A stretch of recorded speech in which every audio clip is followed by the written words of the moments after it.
আসসালামু আলাইকুম, স্বাগত জানাচ্ছি আরটিভির সকালের সংবাদে। আপনাদের সঙ্গে আছি আমি ফাহমিদা সালাম।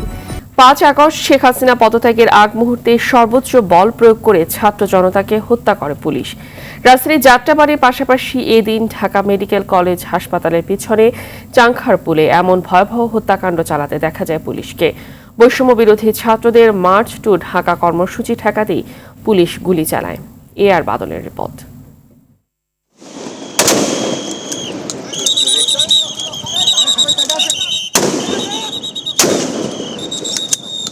৫ আগস্ট বেলা ১২টার দিকে বৈষম্য বিরোধী ছাত্রদের মার্চ টু ঢাকা কর্মসূচি ঠেকাতে চানখারপুল মোড়ে অবস্থান নেয় পুলিশের একটি টিম, যাতে কোনোভাবেই আন্দোলনকারীরা শাহবাগের দিকে যেতে না পারে।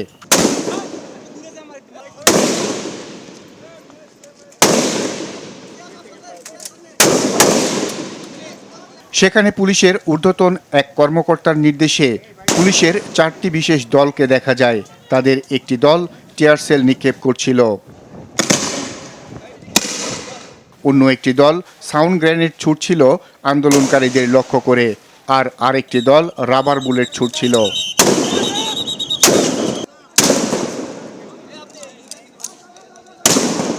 কিন্তু এই টিমে আরও কিছু পুলিশ সদস্য ছিল যাদের হাতে চাইনিজ রাইফেল। এদের দেখা যায় তাজা বুলেট রাইফেলে লোড করতে। ঊর্ধ্বতন সেই কর্মকর্তা নির্দেশ দিচ্ছিলেন শিক্ষার্থীদের উপর গুলি চালাতে।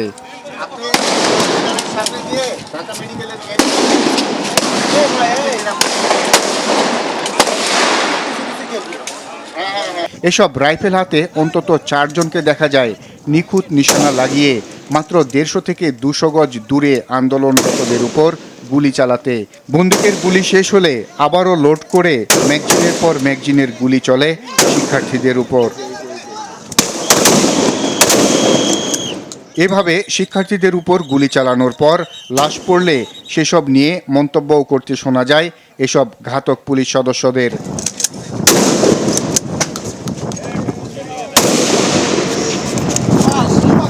গুলিতে লুটিয়ে পড়া ছাত্র জনতাকে ধরাধরি করে হাসপাতালের দিকে নিতে দেখা যায়। এ সময় ঢাকা মেডিকেলে গিয়ে দেখা যায় লাশের সারি।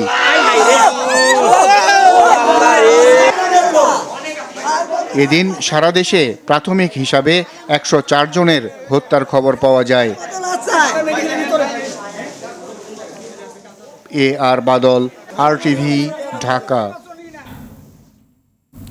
ক্ষমতাচ্যুত শেখ হাসিনা সরকারের 4 প্রভাবশালী মন্ত্রী উপদেষ্টারা এখন রিমান্ডে। মিন্টু রোডে ডিবি কার্যালয়ে রেখে তাদের জিজ্ঞাসাবাদ করছে পুলিশ।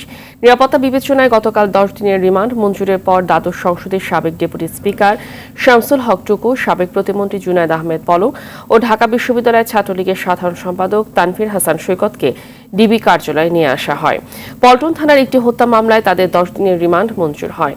নিউ মার্কেট থানার আরেক হত্যা মামলায় গত বুধবার থেকেই 10 দিনের রিমান্ডে ডিবি কার্যালয়ে পুলিশের হেফাজতে রয়েছে শেখ হাসিনা সরকারের আরেক 2 প্রভাবশালী ব্যক্তি সালমান এফ রহমান ও সাবেক আইনমন্ত্রী আনিসুল হক। পুলিশ জানিয়েছে এই হত্যাকাণ্ডের পিছনে থেকে কারা কলকাঠি নেড়েছে সেসব বিষয়ে জিজ্ঞাসাবাদ করা হচ্ছে তাদের। জিজ্ঞাসাবাদে আনিসুল হক বলেন, দেশে ছাত্র আন্দোলন শুরু হওয়ার পর তিনি একটি সমাধানের দিকে যাচ্ছিলেন, কিন্তু সাবেক স্বরাষ্ট্রমন্ত্রী আসাদুজ্জামান খান কামাল ও সাবেক সেতুমন্ত্রী ওবায়দুল কাদেরের কারণে সেটা সম্ভব হয়নি। আন্দোলন দমনে তারা খুবই অ্যাগ্রেসিভ ছিলেন। এছাড়া তৎকালীন প্রধানমন্ত্রী শেখ হাসিনাও বাস্তবতা বোঝানো যাচ্ছিল না।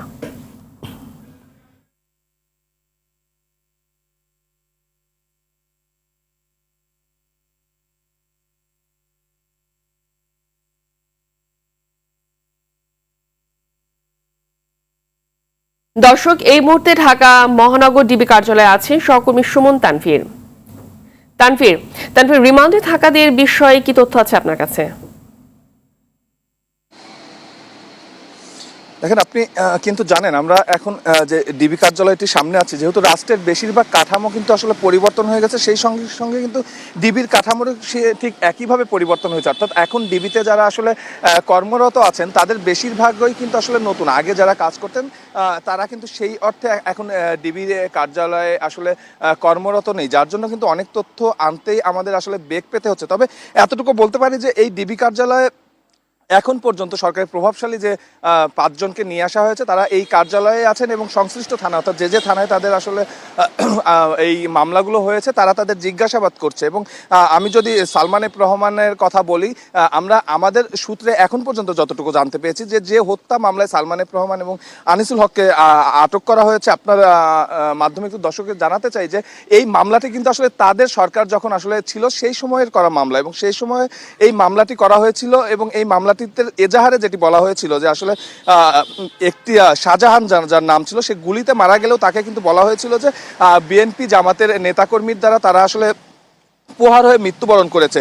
তো এই যে মামলার আসলে এজাহার চেঞ্জ হয়ে যাচ্ছে, সেই সঙ্গে সালমান এফ রহমানরা আসলে শুধু এই একটি বিষয় নয়, অর্থাৎ শুধু এই হত্যাকাণ্ডের সঙ্গে নয়, আরও তাদের নানা বিষয়ে তাদের সংশ্লিষ্টতা আছে, এই দেশের অর্থনীতি, শেয়ার বাজার, এইসব বিষয়েও কিন্তু রিমান্ডে আসলে জিজ্ঞাসাবাদ করা হচ্ছে। আমরা যতটুকু এখন পর্যন্ত জানতে পেরেছি যে ডিবি কার্যালয়ে তারা আসলে সাধারণ কয়েদিরা, সাধারণ যে আসামি তাদের যেভাবে রাখা হয় তাদেরও কিন্তু সেইভাবে রাখা হয়েছে এবং তাদেরকে শুধু এই একটি হত্যা মামলা নিয়ে কিন্তু তাদের জিজ্ঞাসাবাদ করা হচ্ছে না, তাদের সঙ্গে যে সংশ্লিষ্টতা আছে অর্থাৎ দেশের অর্থনীতি আজকে যে অবস্থায় এসেছে তার সঙ্গে সালমান এফ রহমানের প্রত্যক্ষ সম্পর্ক আছে এমনটা কিন্তু আসলে আইন শৃঙ্খলা বাহিনী মনে করে। তো সেই জায়গা থেকে কিন্তু তাকে সেই বিষয়গুলো জিজ্ঞাসাবাদ করা হচ্ছে। সেই সঙ্গে আনিসুল হক যেহেতু সাবেক আইনমন্ত্রী ছিলেন, শেখ হাসিনার সরকারের অনেক কাজ বৈধতা দিতে তিনি নানা রকমভাবেই আসলে নানা রকম আইনের বিষয়গুলো তিনি দেখেছেন। তো সেই বিষয়গুলো কেন তিনি দেখলেন, কি কি করেছেন, সেইগুলোর উপর ভিত্তি করে কিন্তু আসলে আরও মামলা হবে এবং সেই মামলাগুলোতেও কিন্তু তাদের গ্রেপ্তার করা হবে,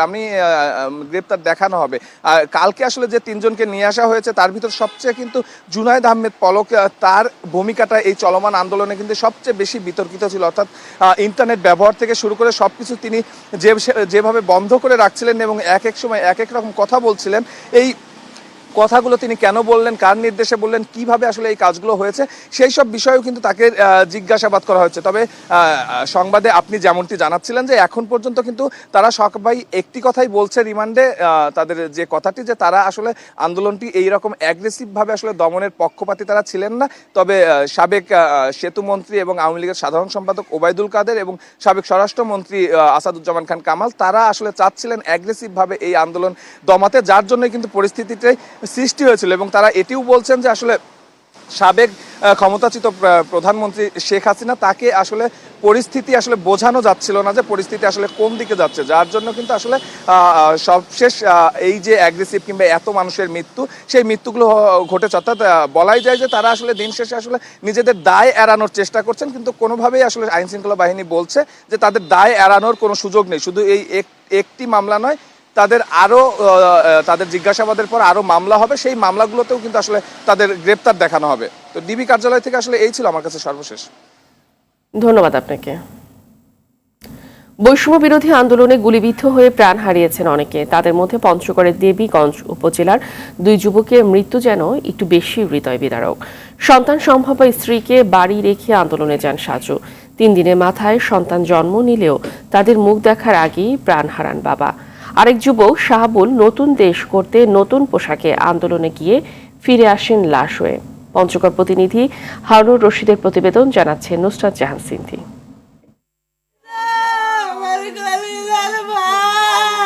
মৃত্যুর হিমশীতল স্পর্শ কেড়ে নিয়েছে সদ্য জন্ম নেয়া আবু সাইদের বাবাকে। ছাত্র আন্দোলনের সময় জন্ম হওয়ায় শহীদ আবু সাইদের নামেই ছেলের নাম রাখেন বাবা। কিন্তু প্রাণপ্রিয় সে সন্তানের আদুরে মুখটি না দেখেই পুলিশের নির্মম বুলেট কেড়ে নেয় বাবা সাজু মিয়াকে। পঞ্চগড়ের দেবীগঞ্জ উপজেলার টেকরাভাষা মিরপাড়া গ্রামের ২৬ বছর বয়সী সাজু মিয়া জীবিকার সন্ধানে সন্তান সম্ভবা স্ত্রীকে রেখেই ২৪শে জুলাই গাজীপুর যান। 3 দিনের মাথায় জন্ম হয় ফুটফুটে পুত্র সন্তান আবু সাইদের। প্রাণপ্রিয় সন্তানকে উজ্জ্বল ভবিষ্যৎ দেওয়ার আশায় তার মুখ না দেখেই সাজু যোগ দেন ছাত্র জনতার আন্দোলনে। আন্দোলন দমনে পুলিশের নির্মম বুলেট কেড়ে নেয় নিষ্পাপ শিশু আবু সাইদের বাবাকে। উনি বলছে আমি বাচ্চা দিয়ে নাই, আমার বাচ্চাকে আমি কোলে নিব, আমি দেখবো, আমার বাড়িতে নিয়ে চলো। এই পরিবারের কিন্তু দায়িত্ব বাচ্চা ছেলেটার উপরেই ছিল।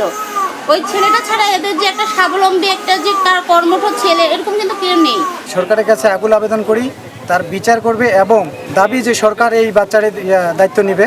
নবজাতক সন্তান নিয়ে অনেকটাই দিশেহারা সাজুর স্ত্রী শারমিন আক্তার। শোকে স্তব্ধ এই পরিবারটি চায় হত্যাকাণ্ডের দৃষ্টান্তমূলক বিচার। সেইখানে তারা অ্যাটাক করছিল, হয় সারা জীবন যাবে, হয় আজকে জীবন থাকবে। তাহলে আমরা কোনো সেনাবাহিনীকে আমরা ঢাকায় ঢুকতে দিব না, এতে আমরা এখানেই শেষ করবো। আমার মামা বাবা মায়ের মুখ খালি করেছে, আমাদের কলিজা কাটে নিয়ে গেছে, তাদের আপনারা কঠিন শাস্তি দিন। আন্দোলনে নিহত আরেক যুবক শাহাবুল ইসলাম শাওনের বাড়ি সাজুর বাড়ি থেকে 7 কিলোমিটার দূরে। শুধু স্ত্রীকে জানিয়ে গত 4 আগস্ট নতুন পোশাক পরে নতুন দেশ গড়ার মিছিলে গিয়েছিলেন শাওন। সেখানে পুলিশ ও ছাত্রলীগ গুলি চালালে শহীদ হন মিছিলের সামনে থাকা সাহসী যুবক। আবু সাইদ যদি বুক পাইতে 3টা গুলি খাবার পাই, আমি একটা গুলি খাই যদি দেশের জন্য শহীদ হবার পাই তাহলে তো ভালো। কয়জন শহীদ হবার পাই দেশের জন্য, আমি শহীদ হবো দেশের জন্য। ছোট্ট বলে একটা বাচ্চা আছে, ওই বাচ্চারা সবাই একসাথে অ্যাম্বুলেন্সে করে ওই মেডিকেলে নিয়েছি। তখন খবর পাইলাম যে আমার বাবা নাই। দেশ সংস্কার আন্দোলনে জীবন দেয়া শহীদদের হত্যাকারীদের মানবতা বিরোধী অপরাধে দ্রুত বিচার চায় ছাত্র জনতা। মুসাদ জাহান সিনথি, RTV। আজ শপথ নিচ্ছেন অন্তর্বর্তীকালীন সরকারের 4 উপদেষ্টা। বিকেলে বঙ্গভবনে এর শপথ অনুষ্ঠানের কথা রয়েছে। নতুন উপদেষ্টাদের মধ্যে সাবেক সচিব মোহাম্মদ ফাউজুল কবির খান, সাবেক মন্ত্রিপরিষদ সচিব আলী ইমাম মজুমদার, অর্থনীতিবিদ ওয়াহিদ উদ্দিন মাহমুদ এবং বাংলাদেশ রাইফেলসের সাবেক মহাপরিচালক লেফটেন্যান্ট জেনারেল অব জাহাঙ্গীর আলমের নাম নিশ্চিত হওয়া গেছে। রাষ্ট্রপতি মোহাম্মদ শাহাবুদ্দিন তাদের শপথ পাঠ করাবেন। প্রধান উপদেষ্টা ডক্টর মোহাম্মদ ইউনুস সহ অন্যান্য উপদেষ্টারা অনুষ্ঠানে উপস্থিত থাকবেন। এর আগে শপথ গ্রহণ করেন অন্তর্বর্তী সরকারের 17 উপদেষ্টা। দুষ্কৃতকারীদের অপচেষ্টা ঠেকাতে রাতের আধারে মন্দির ও গির্জা পাহারা দিচ্ছে দেশবাসী। ঢাকা সহ সারা দেশের মন্দিরগুলোতে এমন অসাম্প্রদায়িক চিত্র দেখে হিন্দু সম্প্রদায়ের নেতারা বলছে, রাজনীতিতে সংখ্যালঘু কার্ড খেলার দিন শেষ। অন্যদিকে খ্রিস্টান জনগোষ্ঠী নেতারা জানায়, স্বাভাবিকভাবেই চলছে তাদের সব কার্যক্রম। সংখ্যালঘুদের নিরাপত্তা নিয়ে সুফিয়ান ফারাবির 2 পর্বের ধারাবাহিকের আজ প্রথম পর্ব। সারা দেশের সংখ্যালঘুদের নিরাপত্তা নিশ্চিতে কাজ করছে বিভিন্ন রাজনৈতিক ও অরাজনৈতিক সংগঠনের নেতাকর্মীরা। পাহারা দিচ্ছে মন্দির ও গির্জা, সংকল্প সাম্প্রদায়িকতা রুখে দেয়ার। স্বাধীন আনন্দে আছে, আর এই ফাঁকে তাদের উপর অত্যাচার হবে, সেটাও তো হয় না। এটা তো আমাদের সবারই খেয়াল রাখতে হবে। আসলে আমাদের পরিচয়টা হওয়া উচিত মানুষ। এই পট পরিবর্তনের পর এখনো পর্যন্ত এই ধরনের ঘটনা ঘটেনি। শুধু ঢাকা নয়, বিভিন্ন জেলায় সংখ্যালঘুদের সঙ্গে নিয়ে মন্দির ও গির্জা পাহারা দিচ্ছে বিভিন্ন ছাত্র সংগঠনের নেতাকর্মীরা, দিচ্ছে অভয় ও পাশে থাকার প্রতিশ্রুতি। আমাদের মন্দিরে কোনো সমস্যা নাই, সাধারণ ছাত্র জনতা সহ সেখানে পাহারা দিতেছি। মন্দির ও হিন্দু সম্প্রদায়ের খোঁজখবর নিতে মাঠে সরব ইসলামপন্থীরাও। ঢাকা সহ সারা দেশে মন্দির পাহারায় নিয়োজিত তাদের কর্মীরা। আমাদের এখানে আমরা সৌহার্দ্যপূর্ণ সম্পর্কের মাধ্যমে আমরা সবাই বসবাস করছি। সাভারের ছাত্র সমাজ ও এলাকাবাসীর দৃঢ় অবস্থানের কথা তুলে ধরে ইসকন মন্দিরের এই নেতা জানান, সুযোগ সন্ধানীদের কোনো স্থান হবে না। আমাদেরকে খুব সুন্দর ব্যবহার দিয়েছে, আমরা ভুলতে পারবো না। সাভারে 3টি গ্রামে বসবাস করে 8,000-এরও বেশি খ্রিস্টান। এখন পর্যন্ত নিরাপত্তাজনিত কোনো ঝুঁকি নেই বলে জানায় তারা। সরকার পতনের পরে আমাদের গির্জায় বা কোনো হামলা আসে নাই, তারপরে কোনো জায়গা জমি দখল করে নাই, কোনো আক্রমণ বা বিশৃঙ্খলা কিছুই হয় না। হিন্দু মহাজোট নেতা গোবিন্দ প্রমাণিক মনে করেন, সংখ্যালঘুদের ভোট ব্যাংক হিসেবে ব্যবহার করার দিন শেষ। তরুণদের নতুন বাংলাদেশে মাথা উঁচু করে দাঁড়াবার সময় এসেছে। জয় একটা সাক্ষাৎকার দিয়েছে যে মানে শেখ হাসিনা না থাকলে হিন্দু এখন শেষ। তার মানে যেভাবে হোক ওই মাইনরিটি ইস্যু করে তারা বাংলাদেশে তাকে আবার প্রতিষ্ঠিত করার একটা পায় তারা করে সবসময়, এবং এখনও করছে। সুফিয়ান ফারাবি, RTV, ঢাকা। আওয়ামী লীগের রাজনীতিতে উত্থানের পর থেকেই বেপরোয়া হয়ে ওঠেন ময়মনসিংহের মুক্তাগাছা পৌরসভার মেয়র বিল্লাল হোসেন সরকার। তার নেতৃত্বেই পুরো উপজেলা জুড়ে চলত দখলদারিত্ব, চাঁদাবাজ ও নিয়োগ বাণিজ্য। মতের অমিল হলেই মামলা দিয়ে হয়রানি করা হয়। পদত্যাগ করে শেখ হাসিনার দেশ ত্যাগের পর বিল্লাল সরকারও পালিয়ে বেড়ানোয় স্বস্তি ফিরেছে মুক্তাগাছায়। ময়মনসিংহ থেকে মোজাম্মেল খোকনের পাঠানো তথ্যচিত্রে জানাচ্ছেন জুবায়ের রাজিন। ধানি শ্রমিক থেকে ৮০ দশকের মাঝামাঝি সময়ে জাতীয় পার্টিতে যোগদানের মাধ্যমে রাজনীতিতে আসেন বিল্লাল হোসেন সরকার। এরপর যোগ দেন যুবলীগে। ২০০৫ সালে মুক্তাগাছা উপজেলা আওয়ামী লীগের সাধারণ সম্পাদক হলে আর পেছনে ফিরে তাকাতে হয়নি তাকে। সর্বশেষ আওয়ামী লীগের দলীয় প্রতীক নিয়ে নির্বাচিত হয়েছেন পৌরসভার মেয়র। ক্ষমতায় থেকে জমি দখল, চাঁদাবাজি, নিয়োগ বাণিজ্য করে হয়েছেন শত শত কোটি টাকার মালিক। তবে শেখ হাসিনার সরকার পতনের পর মুক্তাগাছা থেকে পালিয়ে বেড়াচ্ছেন মেয়র বিল্লাল হোসেন। এতে পরিবহনে চাঁদাবাজি বন্ধ সহ হয়রানি মুক্ত হওয়ায় খুশি স্থানীয়রা। পুরা মুক্তাগাছা চালাইছে বিল্লাল সরকারের, দেশটারে ধ্বংস করছে। আমার মুক্তাগাছা একসময় চিন্তাই ছিল না, এই বিল্লাল সরকারের চিন্তাই পর্যন্ত আনছে আমাদের মুক্তাগাছা। আমরা আগে তো সাদা দিতাম, সাদা এখন আর কোথাও লাগে না। বর্তমানে অবস্থা পরিস্থিতি ভালো, আর ছাত্রদের কারণে আর কি আউট কোনো গাড়ি যায় না, সব গাড়ি সিরিয়ালে যায়। টাকা না দিলেই ওনারা মনে করুন যা ছিল সব নিশাগুরের মতন চেহারা। সুজা আল্লাহ বিট্টু যদি লেট করেও দাঁড়ায় দৌড় পাইরে ধরতো, এটা বেড়ে করতো, আমার সময় লাগতো, ওই সুযোগটা দিত না, মা বাপ তো লাগালাগালি করতো। রাজনীতির নামে লুটপাট করে যারা সম্পদের পাহাড় গড়েছে আইনের আওতায় এনে তাদের বিচারের দাবি জানান সুজনের এই নেতা। রাজনৈতিক প্ল্যাটফর্মে এসে ক্ষমতায় গিয়েছে তারা, এই ক্ষমতাকে ব্যবহার করে মূলত তারা জনগণের তো কোনো সেবা করেনি, মানে একেবারে লুটতরাজ করেছে, কোটি কোটি টাকা লুট করেছে। মানুষ সৎ রাজনীতিবিদ চায়, দুর্নীতিবাজদের বিচার চায়। মুক্তাগাছা শহরে কয়েক কোটি টাকা ব্যয় করেছেন দৃষ্টিনন্দন বাড়ি। এছাড়া ময়মনসিংহ শহরে একাধিক ফ্ল্যাট সহ কানাডায় বাড়ি কেনার তথ্য রয়েছে বিল্লালের বিরুদ্ধে। এ ব্যাপারে তার সাথে যোগাযোগের চেষ্টা করা হলে মোবাইল ফোন বন্ধ পাওয়া যায়। জুবায়ের রাজিন, RTV। গেল কয়েকদিনের তুলনায় কিছুটা স্থিতিশীল রয়েছে নিত্যপণ্যের দাম, তবে বেড়েছে চালের দাম। মিনিকেট ও আটাশ চাল কেজিতে বেড়েছে ৩ থেকে ৪ টাকা। এদিকে আলু, পেঁয়াজ আগের দামে থাকলেও ঝাঁজ বেড়েছে কাঁচামরিচের। পাইকারি দর ৩৫০ টাকা হলেও খুচরা বিক্রি হচ্ছে প্রতি কেজি ৪০০ টাকায়। ক্রেতা ও বিক্রেতারা বলছে সবজির দাম কিছুটা কম থাকলেও ক্রমান্বয়ে বাড়তে শুরু করেছে অন্যান্য ভোগ্যপণ্যের দাম।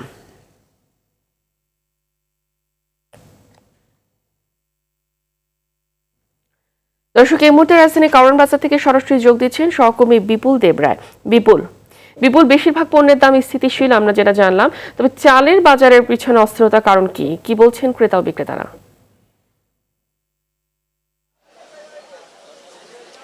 হ্যাঁ ফাহমিদা, অন্যান্য দিনের মতো আজকে যে বিশেষ করে কাঁচা বাজার রয়েছে সে কাঁচা বাজারের দামটা অনেকটাই কম, অর্থাৎ গত 2-1 দিন ধরে যে দামটা ছিল সেটি এখনও কিন্তু বজায় রয়েছে। তবে এখানে আমরা কাঁচা বাজারের যে মধ্যে দেখতে পেয়েছি যে বিশেষ করে কাঁচা মরিচের দামটা কিন্তু খুবই ঊর্ধ্বগতি, অর্থাৎ গত কয়েকদিনের তুলনায় এটা বেড়েই চলেছে। আজকে খুচরা বাজারে সেটা বিক্রি হচ্ছে 400 টাকা করে। আর আপনি যেটা বলছেন যে অন্যান্য বাজারের মতো ঠিক কাঁচা বাজার দামটা কমলেও কিন্তু আমরা ভোগ্যপণ্যের দিক দিয়ে দেখতে পেলাম যে খোলা সয়াবিন সেটা আসলে কেজিতে প্রায় 5 টাকা করে বেড়েছে আগের তুলনায়, অর্থাৎ প্রতি লিটারে।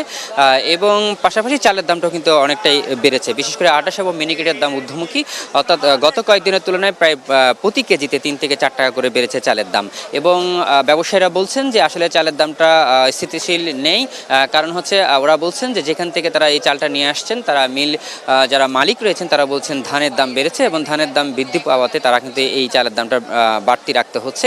এবং পাশাপাশি আমরা জানতে চেয়েছিলাম যে সরবরাহের কোনো ঘাটতি আছে কিনা, তারা বলেছেন সরবরাহ কোনো ঘাটতি নেই, তবে বিগত যে সরকার ছিল আওয়ামী লীগ সরকারের পতনের পর থেকে চালের বাজারে কিছুটা অস্থিতিশীল রয়েছে এবং তারা বলছেন যে দরে তারা কিনছেন সেটা আসলে আগের দরে সেটা বিক্রি করতে পারছে না, সেই কারণে আসলে চালের দামটা অনেকটাই বেড়ে চলেছে। পাশাপাশি আমরা মাছ এবং অন্যান্য মুরগির বাজারে গিয়ে দেখেছি, তবে মুরগির দাম কিন্তু আগের গত 2-1 দিন আগে যে দামে ছিল সেটাই রয়েছে, অর্থাৎ কেজিতে প্রায় 10-20 টাকা কমে 160 টাকা করে ব্রয়লার মুরগি বিক্রি হচ্ছে এবং দেশি এবং ফার্ম অন্যান্য যে মুরগিগুলো আছে সেগুলো প্রায় অনেকটা স্থিতিশীল অবস্থায় রয়েছে।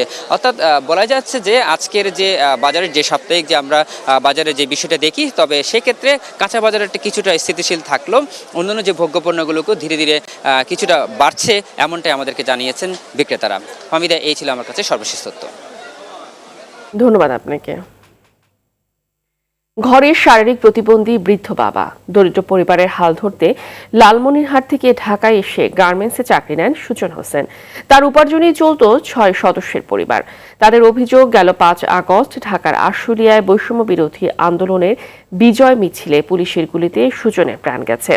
লালমনিরহাট থেকে কাজী শাহ আলমের প্রতিবেদন, জানাচ্ছেন সায়েদ মাহমুদ। লালমনিরহাটের হাতীবান্ধার সারুডুবি গ্রামে 3 বোন ও বাবা মা নিয়ে সুখের সংসার ছিল সুজনের। কম বয়সে সংসারের হাল ধরে 2 বোনের বিয়েও দিয়েছিলেন এই পোশাক শ্রমিক। যৌতুকের টাকা দিতে না পারায় এক বোন সন্তানসহ ফিরে এসেছেন বাড়িতে। এর মধ্যে সুজনের মৃত্যু পরিবারকে আরও দুমড়ে মুচড়ে দিয়েছে। পরিবার জানায়, গেল 5ই আগস্ট আশুলিয়ায় ছাত্র জনতার বিজয় মিছিলে গুলিবিদ্ধ হয় সুজন। মিছিলে যাওয়াতে মনে করেন দেখেন যাইতেছে পিছন থেকে কিন্তু পুলিশে ওকে গুলি করছে। এই জায়গাটায় গুলি করছে, এই জায়গা থেকে মনে করো গুলি এই দিক দিয়ে বাইরে চলে গেছে। পরিবারটা একবার আমাদের অসহায় হয়ে গেছে। সুজনের মা রিজিয়া বেগম ও শারীরিক প্রতিবন্ধী বাবা শহীদুল ইসলাম জানান, সন্তানের মরদেহ বাড়িতে আসার পর থেকে তাদের দিন কাটছে খেয়ে না খেয়ে। চলাফেরার মতন আমার কোনো পথ নাই, মেলার এমনি আছে, ওগুলি আমি কেমন করে দেবো? এখন পর্যন্ত কোনো রকম সহযোগিতা পাইনি। সুজন হত্যার বিচার ও সরকারি সহায়তা চায় অসহায় পরিবার। সৈয়দ মাহমুদ, RTV। এবার আন্তর্জাতিক প্রসঙ্গ। কলকাতার আরজিকর হাসপাতালে চিকিৎসককে ধর্ষণের পর হত্যার ঘটনায় ভারত যখন উত্তাল, তখনই সামনে এলো ধর্ষণের পর এক নার্সকে হত্যার ঘটনা। উত্তরাখণ্ডের একটি বেসামরিক হাসপাতালে চাকরি করতেন তিনি। রাজ্যের সঙ্গে লাগোয়া উত্তরপ্রদেশের সীমান্তবর্তী এলাকায় 11 বছর বয়সী মেয়ের সঙ্গে থাকতেন ওই নার্স। বৃহস্পতিবার এনডিটিভির এক প্রতিবেদনে জানায়, 30 জুলাই সন্ধ্যায় রুদ্রপুরের ইন্দো চক থেকে ওই নার্সকে একটি ইলেকট্রিক রিকশায় উঠতে দেখা যায়। বাসায় না ফিরলে পরদিন নার্সের বোন থানায় নিখোঁজের একটি অভিযোগ দায়ের করেন। হত্যার 9 দিন পর তার মরদেহ উদ্ধার করে পুলিশ। এরই মধ্যে এ ঘটনায় রাজস্থান থেকে ধর্মেন্দ্র নামের এক ব্যক্তিকে গ্রেফতার করা হয়।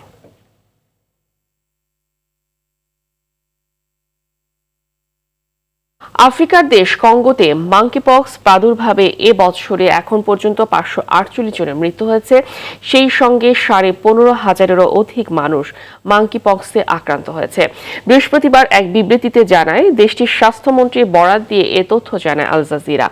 বিশ্বব্যাপী জনস্বাস্থ্য জরুরি অবস্থা জারি হতে না হতেই আফ্রিকার বাইরে প্রথম ইউরোপের দেশ সুইডেনে শনাক্ত হয়েছে অতি সংক্রামক নতুন ধরনের মাঙ্কিপক্স, যা আক্রান্ত ব্যক্তির কাছাকাছি থাকা ব্যক্তির মাঝেও সংক্রামিত হচ্ছে।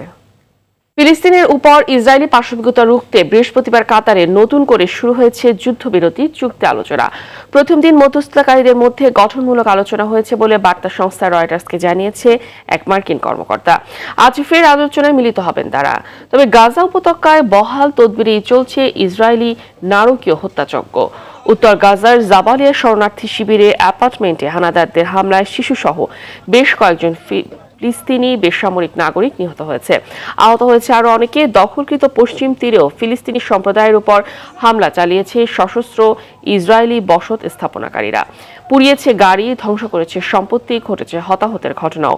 ইসরায়েলের বিরামহীন এ হত্যাযজ্ঞ এখন পর্যন্ত নিহতের সংখ্যা ছাড়িয়েছে 40,000।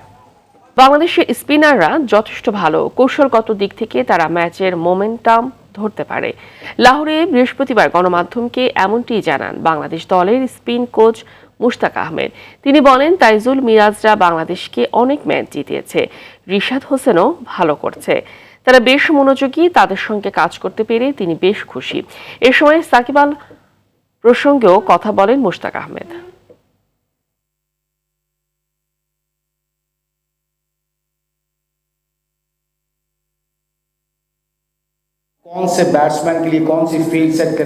খেলার মাঠে সাকিব সবসময় ইতিবাচক, সে তরুণদের জন্য অনুপ্রেরণা। সাকিব ছাড়াও মুশফিক, নাজমুল হোসেন শান্তরা দারুণ ইতিবাচক, দায়িত্ব নিয়ে খেলে তারা। সবাই মাঠে নামার জন্য মুখিয়ে আছে।